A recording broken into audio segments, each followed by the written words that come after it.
ಸಾರಂ ದಾತಾರಂ ಸರ್ವಸಂಪದಾಂ ಲೋಕಾಭಿರಾಮಂ ಶ್ರೀರಾಮಂ ಭೂಯೋ ಭೂಯೋ ನಮಾಮ್ಯಹಂ. ರಂಗರಾಜನ್ ನರಸಿಂಹನ್ ಅವರು ಈ ದಿವಸ ಶ್ರೀರಾಮಚಂದ್ರನ ಕುರಿತಾದಂತಹ ಒಂದಿಷ್ಟು ಚಿಂತನೆಗಳನ್ನು ನಮ್ಮ ಸಮಾಜದ ಮುಂದೆ ಇಡ್ತಾ ಇದ್ದಾರೆ. ಅನೇಕ ವಿದ್ವಾಂಸರು ಇಲ್ಲಿ ಬಂದು ಶ್ರೀರಾಮನ ಕುರಿತಾದ ಚಿಂತನೆಗಳನ್ನು ಸಮಾಜದ ಮುಂದೆ ಇಡ್ತಾ ಇದ್ದಾರೆ. ವಾಲ್ಮೀಕಿ ಮಹರ್ಷಿಗಳು ಶ್ರೀರಾಮಚಂದ್ರನನ್ನು ಜಗತ್ತಿಗೆ ಪರಿಚಯಿಸಿಕೊಟ್ಟದ್ದು ಹೀಗೆ. ಒಂದು ಬಾರಿ ವಾಲ್ಮೀಕಿ ಮಹರ್ಷಿಗಳಿಗೂ ನಾರದರಿಗೂ ಭೇಟಿಯಾಗತ್ತೆ. ವಾಲ್ಮೀಕಿ ಮಹರ್ಷಿಗಳು ನಾರದರನ್ನು ಪ್ರಶ್ನಿಸ್ತಾ ಇದ್ದಾರೆ. ಒಂದು 10-20 ಗುಣಗಳನ್ನು ಉಲ್ಲೇಖ ಮಾಡಿ ಇಂತಹ ಗುಣಗಳುಳ್ಳಂತಹ ವ್ಯಕ್ತಿ ಇವತ್ತಿಗೂ ಕೂಡ ಯಾರಾದರೂ ಒಬ್ಬ ಲೋಕದಲ್ಲಿ ಇದ್ದಾನೆಯೇ ಅಂತ ಹೇಳಿಕೊಂಡು ಪ್ರಶ್ನಿಸಿದಾಗ ನಾರದರು ಅದಕ್ಕೆ ಇನ್ನೊಂದು 10-20 ಗುಣಗಳನ್ನು ಸೇರಿಸಿ ಅಂತ ಇದ್ದಾರೆ, ಇಂತಹ ಗುಣಗಳುಳ್ಳಂತಹ ವ್ಯಕ್ತಿ ಇವತ್ತಿಗೂ ಒಬ್ಬ ಲೋಕದಲ್ಲಿ ಇದ್ದಾನೆ, ಅವನೇ ಶ್ರೀರಾಮಚಂದ್ರ. வால்மீகி ரிஷிகள் இடத்தில் நாரதர் ராமனை அறிமுகப்படுத்தும் பொழுது வால்மீகி ரிஷிகள் 10-20 குணங்களை கேட்டு இந்த மாதிரி குணங்கள் உள்ள யாராவது ஒருத்தர் இருக்கார்களா என்று கேட்டபொழுது வால்மீகி ரிஷிகள் கூறிய அந்த குணத்தை கூட அதில் கூட இன்னும் 10-20 குணங்களை சேர்த்து இன்னும் அப்பேற்பட்ட ஒரு மகாபுருஷன் நம்மிடத்தில் வாழ்ந்து கொண்டிருக்கிறான் என்று ರಾಮனை நமக்கு அறிமுகப்படுத்துகிறார். ಅಂತಹ ವ್ಯಕ್ತಿಯೇ ಶ್ರೀರಾಮಚಂದ್ರ. ರಾಮನನ್ನು ಜಗತ್ತಿಗೆ ಪರಿಚಯಿಸಿಕೊಟ್ಟದ್ದು ಹೀಗೆ ಅನಂತ ಗುಣಗಳ ಮೂಲಕ. ಶ್ರೀಮದ್ ಆಚಾರ್ಯರು ದ್ವಾದಶ ಸ್ತೋತ್ರದಲ್ಲಿ ಹೇಳುವಾಗ ಇನ್ನೊಂದು ಮಾತನ್ನು ಸೇರಿಸ್ತಾ ಇದ್ದಾರೆ. ನೈವೋದಾಪುರ್ ಗೃಣಂತೋಂತಂ ಯದ್ಗುಣಾನ ಮಜಾದಯ. ಒಂದಿಷ್ಟು ಗುಣಗಳನ್ನು ಪಟ್ಟಿ ಮಾಡಿದ್ದು ಹೌದು, ಆದರೆ ಭಗವಂತನ ಗುಣಗಳನ್ನೇ ಪಟ್ಟಿ ಮಾಡ್ತಾ ಹೋಗ್ತೇನೆ ಅಂತಂದರೆ ಅದು ಎಷ್ಟೆಷ್ಟು ಆಯುಷ್ಯಗಳು ಕೂಡ ಸಾಲದು. ಹಾಗಾಗಿ ಒಂದಿಷ್ಟು ಗುಣಗಳನ್ನು ಹೇಳಿದ್ದೇವೆ, ಪರಿಚಯಕ್ಕೋಸ್ಕರ ಇಷ್ಟೇ ಗುಣಗಳನ್ನು ಅಂದ್ಕೋಬೇಡಿ. ಭಗವಂತನ ಗುಣಗಳನ್ನು ಪಟ್ಟಿ ಮಾಡಲಿಕ್ಕೇನೇ ಸಾಧ್ಯ ಇಲ್ಲ. ಯಾಕೆ ಅಂತಂದರೆ ಅತಃ ಅಶೇಷ ಗುಣೋನ್ನದ್ಧಂ ನಿರ್ದೋಷಂ ಯಾವದೇವ ಹಿ ತಾವದೇವ ಈಶ್ವರೋ ನಾಮ. ದೇವರು ಭಗವಂತ ಅಂತಂದರೆ ಸಮಸ್ತ ಸದ್ಗುಣಗಳ ಗಣಿ, ದೋಷದ ಲೇಷಕ್ಕೂ ಎಡೆ ಇಲ್ಲ, ಇವನೇ ದೇವರು ಅಂತಂದರೆ ಹೆಸರು ಏನು ಬೇಕಾದರೂ ಹೇಳಿಕೊಳ್ಳಿ. ತತ್ರ ನಾಮಭೇದ ನಕ್ವಚಿತ್. ತಾವದೇವ ಈಶ್ವರೋ ನಾಮ, ತತ್ರ ನಾಮಭೇದ ಬೇಕಾಗಿಲ್ಲ, ನಾವು ಏನು ಬೇಕಾದರೂ ಹೇಳಿಕೊಳ್ಳಿ, ಎಲ್ಲ ನಾಮಗಳು ಕೂಡ ರಾಮನದ್ದೇ. ராமனின் குணங்கள் மூலியமாக ராமனை நமக்கு அறிமுகப்படுத்துகிறார். இதை குறித்து மத்வாச்சாரியார் துவாதச ஸ்தோத்திரத்தில் சொல்லும் பொழுது பகவானுடைய குணங்களை சொல்லி கொண்டு போனால் நமக்கு காலமே பத்தாது, சொல்லிக்கொண்டே இருக்கலாம். அனந்த கல்யாண குணங்களை உடையவர். அதனால் நமக்கு எவ்வளோ ஆகுமோ அவ்வளோ குணங்களை நான் கூறி அவனை ஸ்தோத்திரம் செய்யலாம் என்பதாக மத்வாச்சாரியார் சொல்லுகிறார். அது மட்டும் இல்லாமல் அவனுக்கு எந்த தோஷங்களும் இல்லை, தோஷங்கள் பக்கத்தில் கூட இல்லை என்பதாக தோஷதூரன் என்பதாக கூட அவர் ಮಧ್ವಾಚಾರ್ಯರು ದ್ವಾದಶ ಸ್ತೋತ್ರದಲ್ಲಿ சொல்லி கொண்டிருக்கிறார். ರಾಮದೇವರಲ್ಲಿ ಭಗವಂತನಲ್ಲಿ ಮೂಲ ರೂಪ ಹೇಗೆ ನಿರ್ದೋಷವೋ ಅವತಾರ ರೂಪಗಳು ಕೂಡ ಹಾಗೆ ಯಾವ ದೋಷವೂ ಕೂಡ ಅಲ್ಲಿ ಇಲ್ಲ. ಆದರೆ ನಮಗೆ ಲೋಕದಲ್ಲಿ ವಾಲ್ಮೀಕಿ ಮಹರ್ಷಿಗಳು ಹೇಳುವಾಗ ಅಷ್ಟೇ ರಾಮ ಅವತಾರದಲ್ಲಿ ತೋರಿಸಿದ್ದಾನೆ, ಅನೇಕ ದೋಷಗಳು ತನ್ನಲ್ಲಿ ಇರುವಂತೆ ತೋರಿಸಿದ್ದಾನೆ. ಅಂದ ಮಾತ್ರಕ್ಕೆ ಯಾವ ದೋಷಗಳನ್ನು ತೋರಿಸಿದ್ದಾನೆ? ಸಾಮಾನ್ಯ ಮಾನವ ಲೋಕದಲ್ಲಿ ಹುಟ್ಟಿದವರಿಗೆ ಏನೇನೆಲ್ಲ ದೋಷಗಳಿದ್ದಾವೆ ಅಂತಹ ದೋಷಗಳನ್ನು ಅನೇಕ ದುಃಖಾದಿಗಳನ್ನು ದೇವರು ತೋರಿಸಿದ್ದಾನೆ. ಸೀತೆ ಕಾಣ್ತಾ ಇಲ್ಲ, ಸೀತೆ ಎಲ್ಲಿದ್ದಾಳೆ ಗೊತ್ತಿಲ್ಲ, ಸೀತೆ ವಿಯೋಗದಿಂದ ತಾನು ಅಳೋದು, ಇಂತಹದನ್ನೆಲ್ಲ ಮಾಡಿ ತೋರಿಸಿದ್ದಾನೆ. ಅಂದ ಮಾತ್ರಕ್ಕೆ ನಾವು ಮಾತ್ರ ತತ್ವವನ್ನು ತಿಳ್ಕೋಬೇಕು, ರಾಮನಲ್ಲಿ ಇದು ಯಾವುದು ದೋಷಗಳು ಇಲ್ಲ, ಇದು ತೋರಿಕೆ ಮಾತ್ರ ಅನ್ನೋದನ್ನು ಮಾತ್ರ ನಾವು ನೆನಪಿಟ್ಟುಕೊಳ್ಬೇಕು. எப்படி மூல ரூபத்தில் பகவானுக்கு எந்த தோஷங்கள் இல்லையோ அவதார ரூபத்தில் கூட அவனுக்கு எந்த தோஷங்களும் இல்லை. ஆனால் ராமாவதாரம் முதலிய அவதாரங்களில் பகவான் தனக்கு தோஷம் உள்ளதை போல ஜனங்களுக்கு காட்டியுள்ளான். எப்படிப்பட்ட தோஷங்கள் என்றால் சீதையை பிரிந்திருப்பது, அந்த சீதையை பிரிந்து அழுவது போன்ற தோஷங்களை காட்டியுள்ளான். அப்படி ராமர் அதை காட்டினாலும் அவனுக்கு எந்த தோஷங்களும் இல்லை என்பதை நாம் என்பதை நாம் அனுசந்தானம் செய்ய வேண்டும். ಯಾಕೆ ತೋರಿಸ್ತಾ ಇದ್ದಾನೆ ಹಾಗಾದರೆ ಅಂತ ಒಂದು ಪ್ರಶ್ನೆ ಬರುತ್ತೆ. ಯಾಕೆ ಅಂತಂದರೆ ಪ್ರಾಪ್ತೇ ನರೇಶು ಜನನೇ ನರವತ್ ಪ್ರವೃತ್ತಿ ಪ್ರಜಾಯತೆ ಹಿ ಯತ್ಕುಲೆ ಯಥಾ ಯುಗಂ ಯಥಾ ವಯಃ ತಥಾ ಪ್ರವರ್ತನಂ ಭವೇತ್ ದಿವೌಕಸಾಂ ಸಮುದ್ಭವೇ. ದೇವತೆಗಳು ಭೂಮಿಯಲ್ಲಿ ಅವತರಿಸಿ ಬಂದರು ಅಂತಂದರೆ ಅವರು ಯಾವ ಯುಗದಲ್ಲಿದ್ದಾರೆ, ಯಾವ ಕುಲದಲ್ಲಿ ಅವತರಿಸಿದ್ದಾರೆ, ಯಾವ ವಯಸ್ಸಿನಲ್ಲಿದ್ದಾರೆ, ಈ ಎಲ್ಲ ಧರ್ಮಗಳನ್ನು ಅವರು ತಮ್ಮ ನಿತ್ಯ ಜೀವನದಲ್ಲಿ ತೋರಿಸಬೇಕು ಹೊರತು ತಮ್ಮ ಮೂಲ ರೂಪದ ಸಾಮರ್ಥ್ಯವನ್ನು ಇಲ್ಲಿ ಪ್ರಕಟಪಡಿಸೋದು ಅಲ್ಲ. ಇದು ಎಲ್ಲ ದೇವತೆಗಳಿಗೂ ಇರತಕ್ಕಂತಹ ನಿಯಮ. ಶ್ರೀರಾಮಚಂದ್ರ ಎಲ್ಲ ದೇವತೆಗಳಿಗಿರುವ ನಿಯಮವನ್ನು ನೋಡಿ ಹೀಗಿರಬೇಕು ಅಂತ ಇತರರಿಗೂ ಮಾಡಿ ತೋರಿಸಿದ್ದಾನೆ. ತೋರಿಸಿಲ್ಲ ಅಂತ ಖಂಡಿತ ತೋರಿಸಿದ್ದಾನೆ. ಆದರೆ ಅದು ಅವನಲ್ಲಿ ಇದೆ ಎಂಬುದಾಗಿ ಮಾತ್ರ ನಾವು ಅಂದುಕೋಬಾರದು. ஆக அவன் ஏன் அந்த தோஷங்களை தன் அவதாரத்தில் காட்டினான் என்றால், தேவதைகள் அவதாரம் செய்யும் பொழுது அந்த தேவதைகள் எந்த யுகத்தில் அவதாரம் செய்கிறார்களோ, எந்த குலத்தில் அவதாரம் செய்கிறார்களோ, எந்த சமயத்தில் அவதாரம் செய்கிறார்களோ, எந்த வயசில் எந்த வயதில் அவர் அவதாரம் செய்கிறார்களோ அந்தந்த தர்மத்தை அந்த தேவதைகள் அனுசரிக்க வேண்டும் என்று அவர்களுக்கு போதிப்பதற்காக ராமன் அதை செய்து காட்டுகிறான். இதனால் ராமனுக்கு அந்த தோஷங்களெல்லாம் இருக்கிறது என்று நாம் அதை ಅನುಸಂಧಾನ செய்யக்கூடாது. ಒಂದು ದೃಷ್ಟಾಂತ ಹೀಗೆ, ಕೃಷ್ಣಾಷ್ಟೋತ್ರ ಶತನಾಮ ಸ್ತೋತ್ರದಲ್ಲಿ ಕೃಷ್ಣನ ಒಂದು ನಾಮವನ್ನು ಉಲ್ಲೇಖ ಮಾಡುವಾಗ ಲೀಲಾ ಮಾನುಷ ವಿಗ್ರಹ ಅಂತ ಒಂದು ನಾಮ. ಲೀಲೆಯಿಂದ ಮಾನುಷ ದೇಹವನ್ನು ಭಗವಂತ ಸ್ವೀಕರಿಸಿದ್ದಾನೆ. ಅದು ಅಲ್ಲಿ ಮಾತ್ರ ಅಲ್ಲ, ಇದು ಎಲ್ಲ ಅವತಾರಗಳಿಗೂ ಇದು ಅನ್ವಯಿಸುವಂತಹ ಮಾತು. ಲೀಲಾ ಮಾನುಷ ವಿಗ್ರಹ ಹೀಗಿದೆ. ಲೀಲೆ ಅಂತಂದರೆ ಇದೊಂದು ಆಟ, ಕ್ರೀಡೆ. ಒಂದು ರಂಗವೇದಿಕೆಯಲ್ಲಿ ಒಂದು ನಾಟಕದ ಪ್ರದರ್ಶನ ಆಗ್ತಾ ಇದೆ. ರಂಗವೇದಿಕೆಯಲ್ಲಿ ನಾಟಕದ ಪ್ರದರ್ಶನ ನಡೀತಾ ಇದೆ. ಒಬ್ಬಾತ ಜರಾಸಂಧನ ಪಾತ್ರಧಾರಿ, ಇನ್ನೊಬ್ಬಾತ ಭೀಮಸೇನನ ಪಾತ್ರಧಾರಿ. ಭೀಮ ಜರಾಸಂಧರ ನಡುವಿನ ಯುದ್ಧ ನಡೀತಾ ಇದೆ. ಆ ಜರಾಸಂಧನ ಪಾತ್ರವನ್ನು ನಿರ್ವಹಿಸ್ತಾ ಇರುವಂತಹ ವ್ಯಕ್ತಿ ಅವನು ಭಾರಿ ದೊಡ್ಡ ಒಬ್ಬ ಏನು ರೆಸಲರ್, ದೇಹದಾರ್ಢ್ಯಪಟು. ನಿನ್ನೆ ತಾನೇ ಅವನು ವರ್ಲ್ಡಲ್ಲಿ ನಡೆದಿರತಕ್ಕಂತಹ ಒಂದು ದೊಡ್ಡ ಏನು ಕಾಂಪಿಟೇಷನಲ್ಲಿ ಫಸ್ಟ್ ಪ್ರೈಸ್ ತಗೊಂಬಂದವ. ಈ ಭೀಮಸೇನನ ಪಾತ್ರಧಾರಿ ಅವನ ಹಾಗೆ ಭಾರಿ ಶಕ್ತಿವಂತನಾದಂತಹ ವ್ಯಕ್ತಿ ಅಲ್ಲ, ಅವನೊಬ್ಬ ಸ್ವಲ್ಪ ಸಣಕಲನೆ. ಈಗ ರಂಗವೇದಿಕೆಯಲ್ಲಿ ಜರಾಸಂಧ ಭೀಮರ ಪಾತ್ರನು ವಹಿಸಿದವರಿಬ್ಬರು ಕೂಡ ಹೊಡೆದಾಡಬೇಕು. ಇಲ್ಲಿ ಜರಾಸಂಧ ಬೀಳಬೇಕು, ಭೀಮ ಗೆಲ್ಲಬೇಕು. ಇದು ಇರತಕ್ಕಂತಹ ನಿಯಮ. ಈ ಜರಾಸಂಧನ ಪಾತ್ರವನ್ನು ನಿರ್ವಹಿಸ್ತಾ ಇರುವಂತಹ ವ್ಯಕ್ತಿ ಹೀಗೊಂದು ಅಂದುಕೊಂಡ, ಎಲ್ಲ ಸಾವಿರಾರು ಮಂದಿ ಇಲ್ಲಿ ಕೂತಿದ್ದಾರೆ, ಇಷ್ಟು ಮಂದಿಯ ಮುಂದೆ ಇವನ ಕೈಯಲ್ಲಿ, ಈ ಸಣಕಲನ ಕೈಯಲ್ಲಿ ನಾನು ಒಂದು ಏಟು ತಿಂದು ಕೆಳಗೆ ಬಿದ್ದೆ ಅಂತಂದರೆ, ನಿನ್ನೆ ನಾನು ಆ ವರ್ಲ್ಡ್ ಕಪ್ ಏನು ತಗೊಂಬಂದದ್ದು ಅದು ಸುಳ್ಳು ಅಂತ ಆದೀತು. ಹಾಗಾಗಿ ನಾ ಏನು ಅಂತ ಹೇಳಿಕೊಂಡು ಈಗ ತೋರಿಸಬೇಕು ಅಂತ ಹೇಳಿಕೊಂಡು ಒಂದು ಏಟು ಬಿಗಿದ ಅಂತಂದರೆ, ಭೀಮನ ಪಾತ್ರಧಾರಿ ಕೆಳಗೆ ಬಿದ್ದ ಅಂತಂದರೆ ತನ್ನ ಸ್ವಂತ ಸಾಮರ್ಥ್ಯವನ್ನು ತೋರಿಸಿದ. ಆದರೆ ಆ ನಾಟಕಕ್ಕೆ ಅವನು ಕೊಡಬೇಕಾಗಿರೋ ಗೌರವವನ್ನು ಕೊಟ್ಟ ಹಾಗಾಯಿತೋ? ಇಲ್ಲ. ಅದು ಇವರ ಸ್ವಂತ ಯುದ್ಧ ಆಯಿತು ಹೊರತು ಇದು ಭೀಮ ಜರಾಸಂಧರ ಯುದ್ಧ ಅಲ್ಲ. ಭೀಮ ಜರಾಸಂಧರ ಪಾತ್ರವನ್ನು ತೋರಿಸ್ತಾ ಇದ್ದೇವೆ ಅಂತಂದಾಗ ಇವನು ಎಷ್ಟೇ ಬಲಶಾಲಿ ಇರಬಹುದು, ಏನೇ ಮೆಡಲ್ಸು ತಗೊಂಬಂದಿರಬಹುದು, ಭೀಮಸೇನ ಪಾತ್ರಧಾರಿ ಉಫ್ಫುಂತ ಊದಿದರೂ ಕೂಡ ಅವನು ಕೆಳಗೆ ಬಿಡಬೇಕು. ಆವಾಗ ಮಾತ್ರ ತಾವು ನಿರ್ವಹಿಸ್ತಾ ಇರತಕ್ಕಂತಹ ಪಾತ್ರಗಳಿಗೆ ತಕ್ಕ ಗೌರವವನ್ನು ಸಲ್ಲಿಸದ ಹಾಗಾಗತ್ತೆ. ರಾಮಚಂದ್ರ ಇದನ್ನು ಮಾಡ್ತಾ ಇದ್ದಾನೆ. ರಾಮಚಂದ್ರ ಮಾತ್ರ ಅಲ್ಲ, ಭಗವಂತರ ಎಲ್ಲ ಅವತಾರಗಳು ಕೂಡ ಪ್ರಜಾಯತೆ ಯತ್ಕುಲೆ ಯಥಾಯುಗಂ ಯಥಾವಯ ತಥಾ ಪ್ರವರ್ತನಂ ಭವೇತ್. ತಮ್ಮ ಸ್ವಂತ ಸಾಮರ್ಥ್ಯ ಏನೇ ಇದ್ದರೂ ಕೂಡ ವೇದಿಕೆಗೆ ಬಂದ ಮೇಲೆ ಅವರಲ್ಲ, ಯಾವ ಪಾತ್ರ ನಿರ್ವಹಿಸ್ತಾ ಇದ್ದಾರೋ ಆ ಪಾತ್ರಗಳಿಗೆ ತಕ್ಕುದಾಗಿರತಕ್ಕಂತಹ ನ್ಯಾಯವನ್ನು ಕೊಡಲೇಬೇಕು. ದೇವತೆ ಭಗವಂತ ಭೂಮಿಯಲ್ಲಿ ಅವತರಿಸಿದಾಗ ಹೀಗೆ ಮಾಡ್ತಾ ಇದ್ದಾನೆ.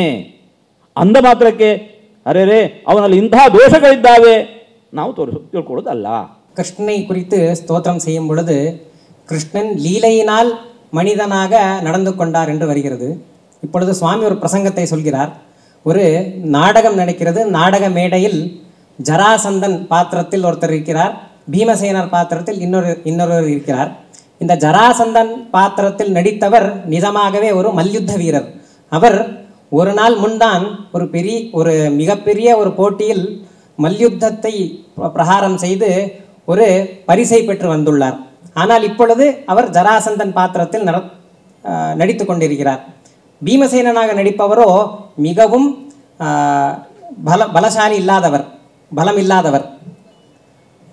அந்த பீமசேனன் பாத்திரத்தில் நடித்தவர் ஊதினாலும் இந்த ஜராசந்தன் பாத்திரத்தில் நடித்தவர் கீழே விழுக வேண்டும். ஆனால் ஜனங்கள் எல்லாம் பார்க்கிறார்கள், நான் ஒரு பெரிய மல்யுத்த வீரன், நான் ஜனங்கள் முன்னாடி நான் என் மல்யுத்த சாமர்த்தியத்தை காட்ட வேண்டும் என்று அந்த நாடகம் நடிக்கும் போது சண்டை செய்தால் இது அந்த மல்யுத்த வீரனுக்கும் இன்னொருத்தருக்கும் நடக்கும் சண்டையை தவிர அந்த கதாபாத்திரத்தில் நடக்கக்கூடிய விஷயம் இல்லை. அப்படி செய்தாரே என்றால், அதாவது அந்த ஜராசந்தன் ஜராசந்தன் பாத்திரத்தில் நடிப்பவர் பீமசேந்தல் பாத்திரத்தில் நடிப்பவரை வீழ்த்தி விட்டார் என்றால் அவர்கள் இருவரும் கூட அந்த நாடகத்திற்கு மரியாதை கொடுக்கவில்லை என்றுதான் அர்த்தம்.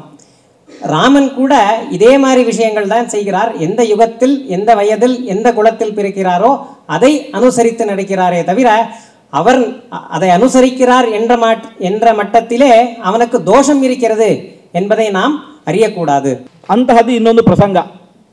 ನಾಟಕಗಳಲ್ಲಿ ಹೆಣ್ಣು ಪಾತ್ರವನ್ನು ಕೂಡ ಗಂಡಸರೇ ಮಾಡೋದಿದೆ, ನಾಟಕಗಳಲ್ಲಿ ಸ್ತ್ರೀ ಪಾತ್ರವನ್ನು ಪುರುಷರೇ ನಿರ್ವಹಿಸೋದಿದೆ. ಒಬ್ಬ ಪುರುಷ ಹಾಗೆ ಸ್ತ್ರೀ ಪಾತ್ರವನ್ನು ಧಾರಣೆ ಮಾಡಿದ್ದಾನೆ. ಆ ನಾಟಕದ ಪ್ರಸಂಗ ಹೀಗೆ, ಆ ಹೆಂಗಸಿನ ಗಂಡ ಅವನು ಮೃತನಾಗಿದ್ದಾನೆ.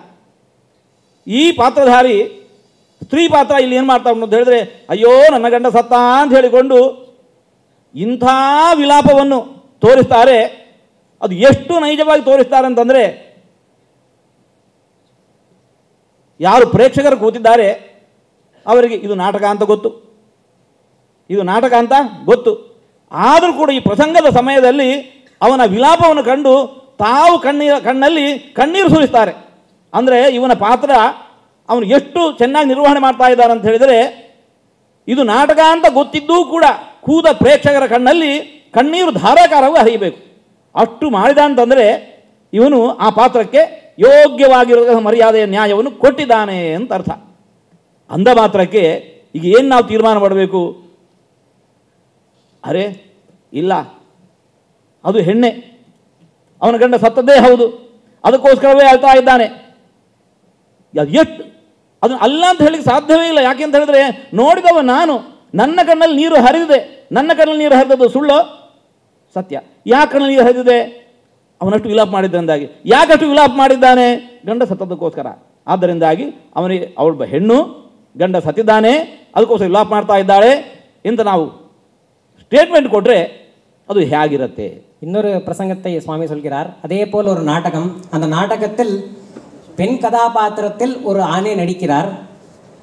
அந்த பெண் கதாபாத்திரத்தில் நடிக்கும் ஆணுக்கு ஒருவர் கணவர் உள்ளார். அந்த கணவன் இறந்து போகிறார். இறந்து போன அந்த தருணத்தில் இந்த பெண் கதாபாத்திரத்தில் நடிக்கும் அந்த ஆண் எப்படி ஒரு நிஜமான பெண் கணவனை பிரிந்து அழுவாளோ அதே போல் அழுகிறாள். இந்த அழுகையை பார்த்து பொதுஜனங்கள் எல்லாரும் கூட, அந்த நாடகத்தை பார்த்து கொண்டிருக்கும் பொதுஜனங்கள் எல்லாரும் கூட அழுகிறார்கள். அது ஏன் என்றால், அந்த நடிப்பில் அவருக்கு அந்த சாமர்த்தியம் இருக்கிறதுனால் அழுகிறார்கள். அந்த பொதுஜனங்களுக்கும் தெரியும் இவர் ஆண் என்று, இவர் பெண் வேடம் தரித்துள்ளார் என்று, இவரோட நிஜமான கணவர் அவர் இல்லை என்று. இது நாடகத்தில் தான் இப்படி நடந்து கொண்டிருக்கிறது என்று எல்லாருக்கும் தெரியும். இருந்தாலும் கூட அந்த பொதுஜனங்களில் ஒருவர் நான் நிஜமாகவே அழுதிருக்கிறேன், எனக்கு ஆன துக்கம் அது நிஜமான துக்கம். ஏன் அழுதேன் என்றால், அந்த நாடகத்தில் அந்த பெண் கணவனை பிரிந்திருக்கிறாள், இது நடந்தது உண்மை, அவள் பெண் தான், நிஜமாகவே அவன் கணவர் இறந்திருக்கிறாள் என்று கூறுவது எப்படி உள்ளதோ அப்படி இருக்கிறது இப்பொழுது நடந்து கொண்டிருக்கும் சில விஷயங்கள். ರಾಮಾಯಣದಲ್ಲಿ ರಾಮನ ಇಂತಹ ಅನೇಕ ದೃಶ್ಯಗಳ ಚಿತ್ರಣ ಇದೆ. ರಾಮ ಮೂರ್ಛೆ ಹೋದ, ರಾಮ ಬಿದ್ದು ಬಿಟ್ಟ, ರಾಮ ಅಳ್ತಾ ಇದ್ದಾನೆ. ಇದು ಎಲ್ಲವೂ ಕೂಡ ಹೀಗೆ ಗಮನಿಸಿ. ನಾಟಕದಲ್ಲಿ ಆ ಪಾತ್ರಧಾರಿ ಎಷ್ಟು ಸಹಜ ಅಳುವ ಹಾಗೆ ಅಳ್ತಾನಲ್ಲ, ಅವನು ಅಳ್ತಾ ಇದ್ದಾನೆ, ನಾವು ಖುಷಿ ಪಡ್ತೇವೆ. ಅವನು ಎಷ್ಟು ಚೆನ್ನಾಗಿ ಅತ್ತು ಆ ಪ್ರಸಂಗವನ್ನು ಯಥಾರ್ಥವಾಗಿ ನಿರೂಪಿಸ್ತಾನೆ. ಯಾರೊಬ್ಬರು ಹತ್ರ ನಾವೇನು ಮಾಡಬೇಕು, ನಾವು ಅಳಬೇಕು, ಆದರೆ ನಾವು ಖುಷಿ ಪಡ್ತೇವೆ. ಭೇಷ್, ಎಷ್ಟು ಚೆನ್ನಾಗಿ ಪ್ರದರ್ಶನ ಕೊಟ್ಟ ಅಂತ ಹೇಳಿಕೊಂಡು ಅದನ್ನು ಖುಷಿಯಿಂದ ಹೆಮ್ಮೆಯಿಂದ ನಾವು ಹೇಳ್ಕೊತೇವೆ. ರಾಮಾಯಣದಲ್ಲಿ ಕೂಡ ಹಾಗೆ ರಾಮ ತೋರಿಸಿದ್ದಾನೆ. ವಾಲ್ಮೀಕಿ ಮಹರ್ಷಿಗಳದನ್ನು ಯಥಾವತ್ತಾಗಿ ಚಿತ್ರಿಸಿದ್ದಾರೆ ಅಂದ ಮಾತ್ರಕ್ಕೆ அதே வாஸ்தவ மாத்திர ನಾವು ಅನ್ಕೋಬಾರ್ದು. ராமனும் கூட அவதாரத்தில் அழுகிறான், கீழே விழுகிறான், இந்த மாதிரி துக்க விஷயங்கள் எல்லாம் நடக்கிறது. இப்படியெல்லாம் ஏன் பண்ணுகிறார் என்றால், இப்படி சுவாமிகள் சொன்ன அந்த நாடகத்தில் நடித்ததை போல ராமனும் நடித்து காட்டுகிறான். இந்த நாடகத்தை பார்க்கிறவர்கள் நாடகத்தில் துக்கமாக இருந்தாலும் கூட அந்த நாடகத்தை பார்க்கிறவர்கள் சந்தோஷப்படுவார்கள். நன்றாக அழுது கொண்டிருக்கிறான், நன்றாக நடிக்கிறான் என்று. இதே போலத்தான் வால்மீகி ரிஷிகளும் ராமன் என்ன செய்தாரோ அதை ராமனும் அப்படி அழுதிருக்கிறான், ராமனும் அதே போல்தான் துக்கம் பட்டிருக்கிறான். அதே விஷயங்கள் தான் வால்மீகியும் சொல்லியிருக்கிறார்கள். ஆனால் அந்த விஷயங்களை நாம் ಅವನೋಡೆಯ ದೋಷಗಳಾಗ ನಾವು ಎತ್ತುಕೊಳ್ಳಕೂಡದು. ಇದಕ್ಕೋಸ್ಕರವೇ ಶ್ರೀರಾಮಚಂದ್ರ ಬದುಕಿರುವಾಗಲೇ ಅಲ್ಲಿ ಎಲ್ಲರ ದೃಷ್ಟಿಗೆ ಕಾಣ್ತಾ ಇರುವಾಗಲೇ ಪ್ರಜೆಗಳ ಭಾವ ರಾಮನ ಮೇಲೆ ಹೇಗೆ ಇತ್ತು. ಯಸ್ತು ರಾಮನ್ನ ಪಶ್ಯೇತು ಯಂಚ ರಾಮೋ ನ ಪಶ್ಯತಿ ಉಭೌತವು ನಿಂದಿತವು ಲೋಕೆ ಸ್ವಾತ್ಮಾಪ್ಯೇನಂ ವಿಗರ್ಹತೆ. ರಾಮನ ಕುರಿತಾದ ಭಾವನೆ ಪ್ರಜೆಗಳಿಗೆ ಹೇಗೆ ಇತ್ತು ಆವಾಗಿನ ಕಾಲದಲ್ಲಿ. ಯಾರು ಅಯೋಧ್ಯೆಯಲ್ಲಿ ಎಲ್ಲರಿಗೂ ಕೂಡ ಗುಣಗಾನವೇ, ಒಬ್ಬನಿಗೆ ಮಾತ್ರ ಅವನಿಗೆ ಧಿಕ್ಕಾರ, ಎಲ್ಲರಿಗೂ ಜಯಕಾರ, ಒಬ್ಬನಿಗೆ ಮಾತ್ರ ಧಿಕ್ಕಾರ. ಯಾರಿಗೆ? ಯಾರು ರಾಮನನ್ನು ಈ ತನಕ ಕಂಡೇ ಇಲ್ವೋ ಅವನಿಗೆ ಧಿಕ್ಕಾರ. ಯಾರನ್ನು ರಾಮ ಕಂಡೇ ಇಲ್ವೋ ಅಂದರೆ ರಾಮನ ದೃಷ್ಟಿಗೆ ಯಾರು ಇನ್ನೂ ಬಿದ್ದೇ ಇಲ್ವೋ, ಅದು ಯಾವಾಗ ಆಗತ್ತೆ? ರಾಮನ ದೃಷ್ಟಿಗೆ ಬೀಳುವಂತಹ ಒಳ್ಳೆ ಕೆಲಸ ಮಾಡೇ ಇಲ್ಲ ಒಂದು ಕೂಡ, ಅವನು ರಾಮನ ದೃಷ್ಟಿಗೆ ಬೀಳೋದೇ ಇಲ್ಲ. ಯಾರು ರಾಮನನ್ನು ಕಂಡಿಲ್ವೋ, ಯಾರು ರಾಮನ ದೃಷ್ಟಿಗೆ ಬಿದ್ದಿಲ್ವೋ ಇವರಿಗಿಬ್ಬರಿಗೆ ಧಿಕ್ಕಾರ. ಯಾರು ಊರ ಮಂದಿ ಧಿಕ್ಕಾರ ಹಾಕೋದಲ್ಲ, ಸ್ವಾತ್ಮಾಪ್ಯೇನಂ ವಿಗರ್ಹತೆ, ಅವನ ಒಳಮನಸ್ಸೇ ಅವನಿಗೆ ಧಿಕ್ಕಾರ ಕೂಗ್ತಾ ಇತ್ತು. ಅಂದರೆ ಗಮನಿಸಬೇಕು ನಾವು, ಪ್ರಜೆಗಳಿಗೆ ರಾಮನ ಮೇಲೆ ಎಂಥ ಭಾವನೆ ಇತ್ತು. ராமன் காலத்தில் ராமனோட பிரஜைகள் எல்லாம் கூட ராமனுக்கு ஜெய்காரத்தை தெரிவித்துக் கொண்டிருந்தார். ஒருத்தரை தவிர அந்த ஒருத்தர் ராமனுக்கு ஜெய்காரத்தை தெரிவிக்கவில்லை, ಧಿಕ್ಕಾರத்தை தெரிவித்துக் கொண்டிருந்தார். அது ஏனென்றால் ರಾಮನಿಗೆ ಧಿಕ್ಕಾರ ಅಲ್ಲ, ರಾಮನ ಧಿಕ್ಕಾರ ಅಲ್ಲ, ಇಲ್ಲ ಪಬ್ಲಿಕ್ಕಿಗೆ, ಯಾರಿಗೆ ಪ್ರಜೆಗಳಿಗೆ ಎಲ್ಲರ ಮೇಲೂ ಕೂಡ ಜಯಕಾರವೇ, ಯಾರ ಮೇಲೂ ಕೂಡ ಯಾರು ಪರಸ್ಪರ ಧಿಕ್ಕಾರ ಇಲ್ಲ. ಆದರೆ ಒಬ್ಬನಿಗೆ ಮಾತ್ರ ಧಿಕ್ಕಾರ, ಅದು ಕೂಡ ಯಾರ್ಯಾರು ಹೊರಗಿನ ಮಂದಿ ಅವನಿಗೆ ಧಿಕ್ಕಾರಕ್ಕೆ ಹೋಗೋದಲ್ಲ, ಅವನ ಒಳ ಮನಸ್ಸೇ ಅವನಿಗೆ ಧಿಕ್ಕಾರಕ್ಕೆ ಹೋಗೋದು. ಅದು ಯಾರು ಅಂತ ಹೇಳಿದ್ರೆ, ಯಾವ ವ್ಯಕ್ತಿ ರಾಮನನ್ನು ನೋಡೇ ಇಲ್ಲ, ಯಾವ ವ್ಯಕ್ತಿ ರಾಮನ ದೃಷ್ಟಿಗೆ ಬಿದ್ದೇ ಇಲ್ಲ, ಅವನಿಗೆ ಧಿಕ್ಕಾರ. அவன் ராமன் கண்டுகொள்ளும்படி எந்த காரியங்களும் செய்யவில்லை, அதனால் அவனுக்கு அந்த நிலைமை இருந்தது. ರಾಮನ ಕುರಿತಾದ ಭಾವನೆ ಪ್ರಜೆಗಳಿಗೆ ಹೀಗೆ ಇತ್ತು. ಇಂಥ ರಾಮ ಆಳಿದ ರಾಜ್ಯ ಅದು ಇವತ್ತಿಗೂ ಕೂಡ ನಾವು ಕನವರಿಸ್ತಾ ಇದ್ದೇವೆ. ನಮಗೆ ರಾಮರಾಜ್ಯ ಬೇಕು, ರಾಮರಾಜ್ಯ ಬೇಕು, ರಾಮರಾಜ್ಯ ಬೇಕು ಅಂತಂದರೆ ರಾಮನ ರಾಮರಾಜ್ಯದ ಆ ಆಳ್ವಿಕೆ ಕಾಲ ಅದು ಹೇಗೆ ಇದ್ದಿರಬಹುದು ಅಂತ ನಾವು ಊಹಿಸಿಕೊಳ್ಳಬಹುದು. ராமராஜ்யம் என்பது இப்பொழுது கூட நாம் அதை கனவு கண்டு கொண்டிருக்கிறோம். அப்படி என்றால் அந்த ராமராஜ்யம் எப்படி இருந்தது என்பதை நாம் யூಹೆ செய்து கொள்ளலாம். ಇಂತಹ ಶ್ರೀರಾಮಚಂದ್ರನ ಕಾಲ ಯಾವುದು ಅಂತ ಹೇಳಿಕೊಂಡು ಭಾರಿ ಚಿಂತನೆಗಳು ನಡೀತಾ ಇದ್ದಾವೆ. ವೇದದಲ್ಲಿ ಆಯುಷ್ಯ ಎಷ್ಟು, ಒಬ್ಬ ವ್ಯಕ್ತಿಗೆ ಆಯುಷ್ಯ ಎಷ್ಟು, ಶತಮಾನಂ ಭವತಿ ಪುರುಷಃ ಅಂತ ಹೇಳಿಕೊಂಡು 100 ವರ್ಷ ಇದೆ. ಅದಕ್ಕಿಂತ ಹೆಚ್ಚಿಗೆ ಯಾರು ಕೂಡ ಬದುಕೋದು ಸಾಧ್ಯವೇ ಇಲ್ಲ. ಆದ್ದರಿಂದ ರಾಮ ಸಹಸ್ರಾರು ವರ್ಷಗಳ ಕಾಲ ಬದುಕಿದ್ದ ಅಂತ ಅನ್ನೋದದ್ದು ಸುಮ್ಮನೆ ಅದು ಒಂದು ಎಕ್ಸಿಜರೇಷನ್, ಸುಮ್ಮನೆ ಒಂದು ಏನು ಉತ್ಪ್ರೇಕ್ಷೆ, ಒಂದು ಎಕ್ಸಿಜರೇಷನ್ ಅಷ್ಟೇ ಎಂತ ಒಂದು ಮಾತು ಕೇಳಿ ಬಂದಿದೆ. ಯಾವತ್ತೋ ಕಾಲಕ್ಕೆ ಬೇಡ, ನಮ್ಮ ಕಣ್ಣೆದುರು ಕಾಶಿಯಲ್ಲಿ ಈವಾಗಲೂ ಒಬ್ಬ ಮಹಾತ್ಮ ಇದ್ದಾನೆ, ಒಬ್ಬ ಯೋಗಿಗಳು, ಅವರ ವಯಸ್ಸು 128. ಪದ್ಮಶ್ರೀ ಪುರಸ್ಕೃತರಾಗಿರತಕ್ಕಂತಹ ವ್ಯಕ್ತಿ ಇವತ್ತಿಗೂ ಕೂಡ ಸುಸಂಬದ್ಧವಾಗಿ ಯೋಗಾಸನಗಳನ್ನೆಲ್ಲ ಹಾಕ್ತಾ ಇದ್ದಾರೆ. ಅವರ ವಯಸ್ಸು 128. இப்பொழுது ராமனின் காலம் என்னது, அவரின் வயசு என்ன, எவ்வளோ ஆயுட்காலம் வாழ்ந்தார் என்ற ஒரு சர்ச்சை நடந்து கொண்டிருக்கிறது. சுவாமிகளுக்கு தெரிந்தவர் ஒருவர், அவர் பத்மஸ்ரீ விருதை பெற்றவர், நன்றாக யோகாசனங்களை செய்து இப்பொழுது கூட 128 வயதுகள் இப்பொழுதும் வாழ்ந்து கொண்டிருக்கிறார். அதே சுவாமிகள் நேரிலே கண்டிருக்கிறார் என்பதாக சொல்லிக் கொண்டிருக்கிறார். ಹಾಗಾಗಿ ನಾವು ನಮ್ಮ ಯೋಗ್ಯತೆಗೆ ಅನುಸಾರವಾಗಿ ಇಲ್ಲ, 100 ವರ್ಷಕ್ಕಿಂತ ಯಾರು ಜಾಸ್ತಿ ಬದುಕಲಿಕ್ಕೆ ಸಾಧ್ಯ ಇಲ್ಲ ನಾವು ಅಂದುಕೊಂಡ್ರೆ ಅದು ನಮ್ಮ ಮೂರ್ಖತನ ಆಗತ್ತೆ ಹೊರತಾಗಿ ಅದು ವಾಸ್ತವ ಅಲ್ಲೇ ಅಲ್ಲ. ಹಾಗಾಗಿ ಇಂತಹ ನಮ್ಮದೇ ಒಂದು ಕೆಲವು ಯೋಚನೆಗಳನ್ನು ಮುಂದಿಟ್ಟುಕೊಂಡು, ವಾಕ್ಯಗಳನ್ನು, ತರ್ಕಗಳನ್ನು ಮುಂದಿಟ್ಟುಕೊಂಡು ವಾಸ್ತವವನ್ನು ಅಲ್ಲಗಳೆಯೋದು ಖಂಡಿತ ಶೋಭೆ ತರುವ ವಿಚಾರ ಅಲ್ಲ. இதை போல் நம் யோகியதையை வைத்துக்கொண்டு மற்றவர்களாலும் இதை போல் வாழ முடியாது என்று வேண்டாத தர்க்கமெல்லாம் செய்து அதையெல்லாம் ஒன்று சேர்த்து இதுதான் சத்தியம் என்று சொல்வது ಮೂರ್ಖತನಂ என்று ಸ್ವಾಮಿಗಳು ತಿಳಿಸಿದ್ದಾರೆ. ಯಾವ ತ್ರೇತಾಯುಗದಲ್ಲಿ ರಾಮನ ಅವತಾರ ಆಯಿತು? ನಮ್ಮಲ್ಲಿ 24ನೆಯ, ಈಗ 28ನೆಯ ಕಲಿಯುಗ. ಇದಕ್ಕಿಂತ ಹಿಂದೆ ಇದ್ದಂತಹ 24ನೆಯ ಕಲಿಯುಗದಲ್ಲಿ, ತ್ರೇತಾಯುಗದಲ್ಲಿ ರಾಮನ ಅವತಾರ ಆಗಿದೆ ಅಂತ ಒಂದು ವಾದ. ಆ ಲೆಕ್ಕವನ್ನು ಹಿಡಿದದ್ದಾದರೆ ಯುತಿ ಕೋಟ್ಯಂತರ ವರ್ಷಗಳು ಸಂದು ಹೋಗಿದ್ದಾವೆ. ಇಲ್ಲ, ಇನ್ನೂ ಒಂದು ವಾದ ಯದುಪತ್ಯಾಚಾರ್ಯರ ವ್ಯಾಖ್ಯಾನ ಹೀಗೂ ಒಂದಿದೆ. ಯಾವುದು? ಈಗ ತಾನೇ ಕಳೆದ 28ನೆಯ ತ್ರೇತಾಯುಗದಲ್ಲಿ ರಾಮ ಅವತಾರ ಆಗಿದೆ. ಹಾಗಿಟ್ಟುಕೊಂಡದ್ದಾದರೂ ಸುಮಾರು 9 ಲಕ್ಷಗಳ ವರ್ಷಗಳು ಸಂದಿದ್ದಾವೆ. ಇದನ್ನು ಅಲ್ಲಗಳೆಯೋದು ಬಹಳ ಕಠಿಣ ಅಂತ ನಮ್ಮ ಭಾವನೆ. ராமன் எந்த யுகத்தில் பிறந்தான் என்ற ஒரு கேள்வி இப்போது நிலவிக் கொண்டிருக்கிறது. சாமான்யமாக ராமன் 24வது திரேதாயுகத்தில் பிறந்தான் என்ற ஒரு வாக்கியம் உள்ளது. இப்பொழுது நாம் 28வது கலியுகத்தில் இருக்கிறோம். இதிலிருந்து 4 சதுர்யுகங்கள் பின்னால் 24வது திரேதாயுகத்தில் ராமன் பிறந்தான் என்று நாம் வாக்கியங்கள் உள்ளது. இப்பொழுது 28வது திரேதாயுகம், அந்த 24வது திரேதாயுகம் என்றது எவ்வளவோ கோடி வருஷங்கள் பின் செல்லும். இப்பொழுது 28வது திரேதாயுகத்தில் பிறந்தான் என்று வைத்துக் கொண்டாலும் அது 9 ಲಕ್ಷ ವರ್ಷங்கள் பின் செல்லும் என்பது.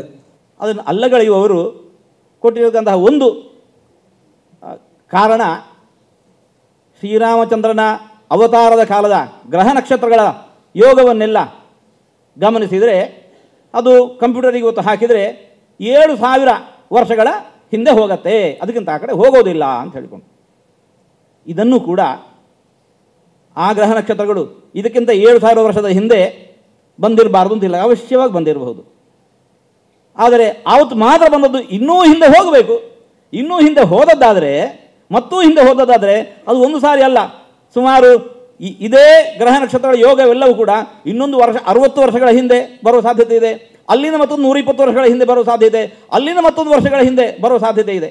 ಈ ಚಿತ್ರ ಬರೆಯುವಾಗ ಈ ಪ್ಲಾಸ್ಟಿಕ್ಕಿದ್ದು 2 ಚಕ್ರಗಳನ್ನು ಇಟ್ಟುಕೊಂಡಿರ್ತಾರೆ. ಅದರ ಒಳಸುತ್ತಿನಲ್ಲಿಯೂ ಅರಗಳಿದ್ದಾವೆ. ಅದರೊಳಗೆ ಇನ್ನೊಂದು ಹೊರಮೈಯಲ್ಲಿ 2 ವೃತ್ತದ ಬಳೆಗಳು, ಒಂದು ದೊಡ್ಡ ವೃತ್ತದ ಬಳೆ, ಇನ್ನೊಂದು ಪುಟ್ಟ ವೃತ್ತದ ಬಳೆ. ಆ ದೊಡ್ಡ ವೃತ್ತದ ಬಳೆ ಏನಿದೆ ಅದರ ಒಳಮೈಯಲ್ಲಿ ಅರಗಳಿದ್ದಾವೆ, ಮುಳ್ಳು. ಪುಟ್ಟ ವೃತ್ತ ಏನಿದೆ ಬಳೆ, ಅದರ ಹೊರಮೈಯಲ್ಲಿ ಆ ಮುಳ್ಳುಗಳಿದ್ದಾವೆ. ಈಗ ಒಂದು ನಾವು ಪೆನ್ಸಿಲ್ ಇದರ ನಡುವೆ ಅಲ್ಲಲ್ಲಿ ತೂತುಗಳಿದ್ದಾವೆ, ಆ ಬಳೆಯ ನಡುವೆ ತೂತುಗಳಿದ್ದಾವೆ. ಹಪ್ಪಳ ಥರ ಇರುತ್ತೆ, ಒಳಗಿದ್ದು ಒಂದು ವೃತ್ತ, ಒಂದು ಹಪ್ಪಳ ಥರ ಇರುತ್ತೆ ಅಂತ ಇಟ್ಟುಕೊಂಡು ಅಲ್ಲಿ ಒಂದಿಷ್ಟು ರಂಧ್ರಗಳಿರ್ತವೆ. ಆ ಒಂದು ರಂಧ್ರದಲ್ಲಿ ನಾವು ಪೆನ್ ಇಟ್ಟುಕೊಂಡು ಇದರ ಒಳಗಿಂದ ಅದನ್ನು ತಿರುಗಿಸ್ತಾ ಬಂದೆವು ಅಂತಂದರೆ ಆವಾಗ ನಾವು ವೃತ್ತವೇ ಬರ್ತಾ ಇರೋದು, ನಾವು ಪ್ರತಿ ವೃತ್ತ ಬರ್ತಾ ಇದ್ದೇವೆ. ಆದರೆ ಹೊರಡಲ್ಲಿಗೇನೆ ಬಂದು ನಿಲ್ಲಬೇಕು ಅಂತಿದ್ರೆ ಸುಮಾರು ಒಂದು 40-60 ಅಲ್ಲಿ ಎಷ್ಟು ಅರಗಳಿದ್ದಾವೆ, ಅದರ ಲೆಕ್ಕದಲ್ಲಿ ಒಂದು 60 ವೃತ್ತಗಳು ಬಂದಾದಾಗ ಪುನಃ ಅಲ್ಲಿಗೆ ಬಂದು ನಿಲ್ಲತ್ತೆ. ಇವತ್ತಿನ ಗ್ರಹ ನಕ್ಷತ್ರ ಅಥವಾ ರಾಮ ಅವತರಿಸಿದಂತಹ ಗ್ರಹ ನಕ್ಷತ್ರಗಳು ಇಲ್ಲಿ ಬಂದು ನಿಲ್ತಾವೆ ಅಂತ ಈಗ ಹೇಳಿದ ಹಾಗಾಯಿತು. ಅಲ್ಲಿಗೆ ಯಾಕೆ ನಿಲ್ಲಬೇಕು? ಪುನಃ ತಿರುಗಿಸಿದಾಗ ಅದೇ ಇನ್ನೊಂದು 60 ವೃತ್ತಗಳಾದಾಗ ಪುನಃ ಅಲ್ಲಿ ಒಂದು ನಿಲ್ಲುತ್ತೆ. ಪುನಃ ಇನ್ನೊಂದು 60 ವೃತ್ತಗಳು ಹೋದಾಗ ಪುನಃ ಅಲ್ಲೇ ಬಂದು ನಿಲ್ಲತ್ತೆ. ಹಾಗಾಗಿ ಇಲ್ಲಿ ಬಂದಿದೆ ಎಂಬ ಕಾರಣಕ್ಕೋಸ್ಕರ ಇಲ್ಲೇ ಅವತಾರ ಮಾಡಿದ್ದಾರೆ ಅಂತ ಹೇಳುವಂಥದ್ದು, ಈ ಕಾರಣವನ್ನು ಕೊಟ್ಟು ಹೇಳುವಂಥದ್ದು ಯುಕ್ತ ಅಲ್ಲ. சாஃப்ட்வேரில் வால்மீகி சொன்ன கிரக நட்சத்திரங்களை அதில் சாஃப்ட்வேரில் போட்டு ராமன் 7000 வருஷம் என்று சிலர் கூறுகிறார்கள்.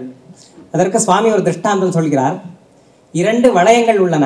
2 வளையங்கள் ஸ்பைரோகிராஃப் என்று இங்கிலீஷில் சொல்வார்கள். சின்ன குழந்தைகள் எல்லாம் விளையாடுவோம் இல்லையா, கோலம் போட்டு போட்டு ரவுண்ட் ரவுண்டா, அதை சொல்றாரு. வெளியில ஒரு பெரிய ரவுண்ட் இருக்கும், சின்னதா உள்ள ரவுண்ட் இருக்கும். பெண்ணை வச்சு அப்படி இப்படி பண்ணாக்க ஒரு கோலம் போட்டு டிசைன் வரும். அது இந்த மாதிரி ஒரு பெரிய ரவுண்ட் இருக்கும். இந்த ஸ்பைரோகிராஃப்னு சொல்லலாம். குழந்தைங்களாம் விளையாண்டுட்டு இருப்பா. நீ வேணா வாங்கிட்டு ஒரு தடவை டெஸ்ட் பண்ணலாம். அந்த 2 வளையத்துக்கு நடுவில் ஒரு பெண்ணை நாம அங்கே வைக்கணும். வச்சு நாம் வந்து அதை திருப்பணும். அப்படி திருப்பிகிட்டே இருந்தால் ஒரு 60 தடவையோ 50 தடவையோக்கு அப்புறம் பெண் எங்கே ஆரம்பித்ததோ அதே இடத்துல அந்த பெண் வந்து சேரும்.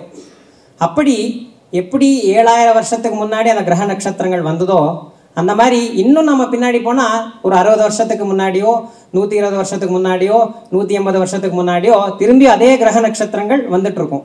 ಹಾಗಾಗಿ ಆ ಕಾರಣವನ್ನು ಕೊಟ್ಟು 7000 ವರ್ಷದ ಹಿಂದೆ ಭಗವಂತ ಅವತಾರ ಮಾಡಿದ್ದಾನೆ ಅಂತ ಹೇಳುವುದು ಯುಕ್ತ ಅಲ್ಲ. அதனால் இந்த காரணத்தை சொல்லி பகவான் கேவலம் 7000 வருஷங்கள் பின் பிறந்தான் என்பது சொல்வது யுக்ತமில்லை, ಸರಿಯಿಲ್ಲ. ಅನೇಕ ವಿಷಯಗಳು ಅಲ್ಲಿ ಕೊಟ್ಟಿರುವಂತಹದ್ದನ್ನು ಲೆಕ್ಕಾಚಾರ ಹಾಕುವಾಗ ಆ 2 ಬಳೆ ಏನಿದೆಯಲ್ಲ ತಿರುಗುವಾಗ 120 ವರ್ಷದಲ್ಲಿ 60 ವರ್ಷಕ್ಕೆ ಒಂದು ಸಿಕ್ತು, 60 ವೃತ್ತಕ್ಕೆ ಒಂದು ಸಿಕ್ತು, ಪುನಃ 60 ವೃತ್ತಕ್ಕೆ ಒಂದು ಸಿಕ್ತು. ಹೋಗ್ತಾ ಹೋಗ್ತಾ ಅದರ ಆ ಅರಗಳೆಲ್ಲ ಸವೆಯ್ತಾ ಹೋದರೆ, ಸವೆಯ್ತಾ ಹೋದಾಗ ಅದು 120 ಪುನಃ ತಪ್ಪು ಇನ್ನೆಲ್ಲೋ ಹೋಗುವ ಸಂಭವ ಇದೆ. ಹಾಗೆಯೇ ಈ ಯಾವುದು ಗ್ರಹ ನಕ್ಷತ್ರಗಳ ಚಲನೆಯೂ ಕೂಡ ಅದು ಪರ್ಮನೆಂಟ್ ಆಗಿ ಏಕರೂಪವಾಗಿಯೇ ಇದೆ ಇಲ್ಲ. ಕಾಲಕಾಲಕ್ಕೆ ಯಾವುದೋ ದೊಡ್ಡ ಅನಾಹುತಗಳಿಂದಾಗಿ ಅದು ವ್ಯತ್ಯಾಸ ಆಗುವಂತಹ ಸಂಭವ ಇದೆ. ಸುಧಾದಲ್ಲಿ ಒಂದು ಟೀಕಾರಾಯರು ಉಲ್ಲೇಖ ಮಾಡ್ತಾರೆ, ಮಹಾಭಾರತ ಯುದ್ಧ ಕಾಲದಲ್ಲಿ 24 ಗಂಟೆಯಲ್ಲಿ 3 ತಿಥಿಗಳು ಮುಗಿದು ಹೋಗಿದ್ದಾವೆ. ಮಹಾಭಾರತ ಯುದ್ಧ ಕಾಲದಲ್ಲಿ 24 ಗಂಟೆಯಲ್ಲಿ 3 ತಿಥಿಗಳು ಮುಗಿದು ಹೋಗಿದ್ದಾವೆ. ಇದು ಉಂಟು. ಹಾಗೆ ಇಂತಹವನ್ನೆಲ್ಲ ಇಟ್ಟುಕೊಂಡು ನಾವು ಸೂಕ್ಷ್ಮವಾದ ವಿಚಾರಗಳು ಮಾಡಬೇಕು. ಅದಕ್ಕೋಸ್ಕರ ವಿದ್ವಾಂಸರು ಎಲ್ಲರನ್ನು ಕೂಡ ಕಲೆ ಹಾಕಿ ತಮ್ಮ ನಮ್ಮ ಅಭಿಪ್ರಾಯಗಳು ಮುಂದಿಟ್ಟು ಇದನ್ನು ಹೇಗೆ ತೀರ್ಮಾನ ಮಾಡೋಣ ಅಂತ ಹೇಳಿಕೊಂಡು ತೀರ್ಮಾನಕ್ಕೆ ಬಂತು ಅಂತಂದರೆ ಅದು ಉತ್ತಮವಾಗಿರತಕ್ಕಂಥ ಲೇಖನ ಆಗತ್ತೆ. ಅದು ಬಿಟ್ಟು ಸುಮ್ಮನೆ ನಮ್ಮನೆ ಕಂಡದನ್ನೆಲ್ಲ ನಾವು ಲೇಖನಬದ್ಧಗೊಳಿಸಿ ಅದನ್ನೇ ಹಿಸ್ಟ್ರಿ ಅಂತ ನಾವು ಮುದ್ರೆ ಹೊಡೆಯುವಂತಹದ್ದು ಇದು ತಪ್ಪು ಅಂತ ಹೇಳಿಕೊಂಡು ನಮ್ಮ ಭಾವನೆ. ಹಾಗಾಗಿ ಇಂತಹದ್ದೊಂದು ಪ್ರವೃತ್ತಿ ನಡೆದಿದೆ. ಇದು ಮುಂದಿನ ಸಂಶೋಧನೆಗೆ ಇನ್ನೂ ಉತ್ತೇಜನ ಸಿಕ್ಕಂತಾಗಿದೆ ಅಂತ ನಾವು ಭಾವಿಸ್ತಾ ಇದ್ದೇವೆ. ಹಾಗಾಗಿ ಈ ವಿಷಯದಲ್ಲಿ ಅವರನ್ನು ನಾವು ಅಭಿನಂದಿಸ್ತಾ ಇದ್ದೇವೆ. ಇಂತಹ ಒಂದು ಚರ್ಚೆಗೆ ಇಂತಹ ಮಹಾಭಾರತ ಇದರಲ್ಲಿ ಯಾವುದು ಮಹಾಭಾರತದಲ್ಲಿ ರಾಜಸೂಯ ಕಾಲದಲ್ಲಿ ಯಾರಿಗೆ ಅಗ್ರಪೂಜೆ ಅಂತ ಮಾತು ಬಂತು. ಯಾರಿಗೆ ಅಗ್ರಪೂಜೆ? ವೇದವ್ಯಾಸ ದೇವರಿಗೆ ಮಾಡಿಸಬಹುದಿತ್ತು, ಅಲ್ಲಿ ಯಾವ ಒಂದು ವಿವಾದವೂ ಇಲ್ಲ. ಪರಶುರಾಮ ದೇವರಿಗೆ ಮಾಡಿಸಬಹುದಿತ್ತು, ಯಾವ ವಿವಾದವೂ ಇಲ್ಲ. ವಿವಾದ ಬರಬೇಕು. ಯಾಕೆ ಬರಬೇಕು?